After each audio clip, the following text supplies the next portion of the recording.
High everyone, सबैजनालाई नमस्ते छ। स्वागत गर्छु अर्को एउटा मेरो सानो मिनी ब्लगमा। हजुरहरू सबैजनालाई आज चाहिँ म हजुरहरूलाई नेपाल काँकरभित्ताको टुर गराउँदैछु। यो चाहिँ हाम्रो हो मेची नदी। हाम्रो चाहिँ इन्डिया र नेपालको बोर्डरको बिचमा एउटा नदी छ, मेची नदी। जो काँकरभित्ता नेपाल आउनुभएको छैन उहाँहरूले मेरो भिडियोको माध्यमबाट हेर्न सक्नुहुन्छ। हेर्नुहोस्, यो मेची नदीको साइडमा पनि यसरी घरहरू छन्, थुप्रै घरहरू छन्। त्यसको बादमा यो नदी पार भएपछि चाहिँ हामी आइपुग्छौँ नेपाल काँकरभित्ताको।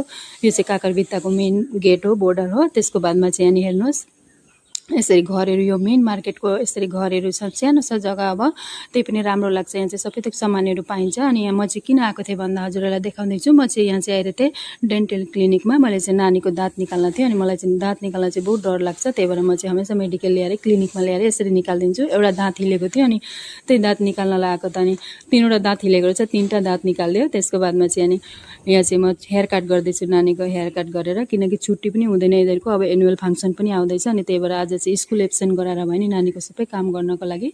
अनि त्यहाँबाट आइरहेको थिएँ। अनि यहाँ चाहिँ हाम्रो नेपाल काँकरभित्ताको मेन बजार हो। भित्रको हेर्नुहोस्, यस्तो नजारा छ।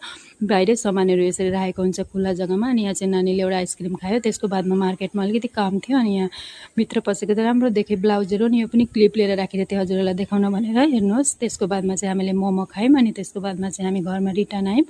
यति नै हो मेरो आजको सानो मिनी ब्लग। आशा गर्छु हजुरहरूलाई राम्रो लाग्यो भनेर।